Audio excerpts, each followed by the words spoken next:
Cruise tourism, जिसका दिल्ली के लोगों को वर्षों से इंतजार था और जिस पर पिछले 1 साल से काम चल रहा था, अब दिल्ली की सत्ता बदलने के साथ ही कागजों पर आ गया है और जल्द ही इसके धरातल पर आने की उम्मीद है।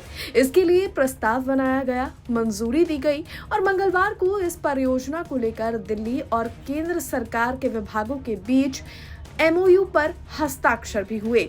सरकार की योजना अप्रैल से शुरू हो रहे नए फाइनेंशियल ईयर के पहले महीने में यमुना के पानी में ये क्रूज उतारने की है।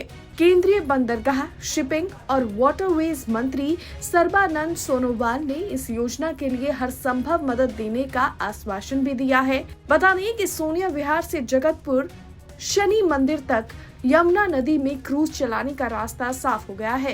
करीब 6 किलोमीटर की इस दूरी को पर्यटन स्थल के रूप में विकसित किया जाएगा। इस योजना को मूर्त रूप देने के लिए मंगलवार शाम को ITO के पास असिता पार्क में दिल्ली सरकार के पर्यटन विभाग, सिंचाई एवं बाढ़ नियंत्रण, दिल्ली जल बोर्ड, दिल्ली विकास प्राधिकरण और केंद्र सरकार के IWAI के बीच समझौता हुआ। इस मौके पर केंद्रीय बंदरगाह, शिपिंग और वाटरवेज मंत्री सर्बानंद सोनोवाल, राज्य मंत्री शांतनु ठाकुर, उपराज्यपाल विनय कुमार सक्सेना, मुख्यमंत्री रेखा गुप्ता, दिल्ली सरकार के मंत्री प्रवेश वर्मा, कपिल शर्मा, मुख्य सचिव धर्मेंद्र समेत अन्य अधिकारी भी मौजूद रहे।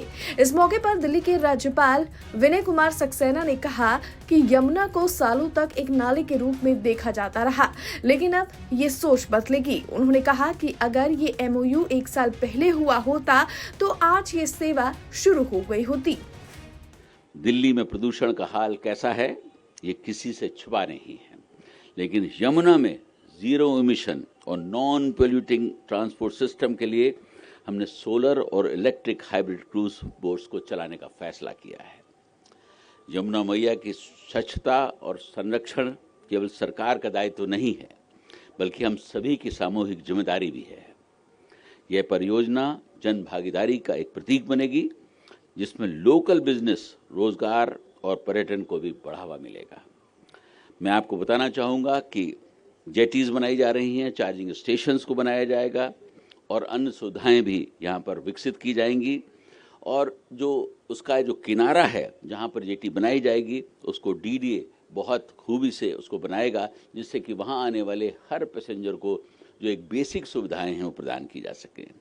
ये नया ट्रांसपोर्ट सिस्टम सड़कों पर कंजेशन को कम करने का भी काम करेगा और एक पीसफुल कंफर्टेबल ट्रैवल ऑप्शन का भी एक प्रदान करेगा, जो सिटी के लिए बिल्कुल नया अनुभव होगा।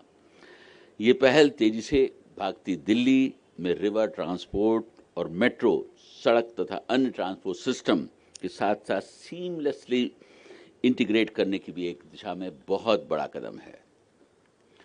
मैं आपको बताना चाहूँगा कि ये सिर्फ एक शुरुआत है।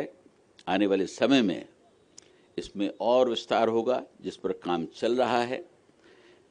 अभी हम छोटी सी क्रूज से इसकी शुरुआत करेंगे, बात को उससे बढ़ाया जाएगा और ये कोशिश होगी कि प्राइवेट पार्टनरशिप के साथ इसको कितना और बढ़ाया जा सकता है उसे बढ़ाया जाए, जिससे कि दिल्ली के लोगों को एक नई सुविधा प्रदान की जा सके।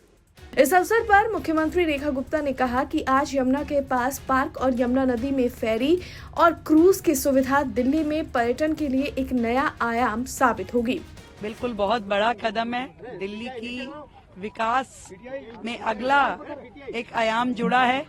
यमुना की सफाई के साथ साथ यहाँ पर जो हमने कहा था कि दिल्ली की जनता के लिए हम फेरी शुरू करेंगे, क्रूज शुरू करेंगे, उस दिशा में आज केंद्र सरकार के साथ में हमारी दिल्ली डेवलपमेंट अथॉरिटी, हमारी दिल्ली सरकार का जो MOU साइन हुआ है, इससे दिल्ली में एक नया पर्यटन को आयाम मिलेगा और दिल्ली की जनता बेहद खुश होगी कि 6 किलोमीटर का ये एरिया जो कि यमुना पे फेरी चलेगी, ये बहुत ही सुंदर असिता पार्क के साथ साथ में ये सारा प्रोजेक्ट चलेगा और दिल्ली की जनता को बहुत आनंद आने वाला है।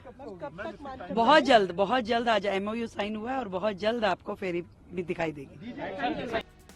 बहरहाल अब दिल्ली वालों को इंतजार है तो उस दिन का जब यमुना नदी में वे क्रूज का लुत्फ उठा पाएंगे। ब्यूरो रिपोर्ट, दिल्ली तक।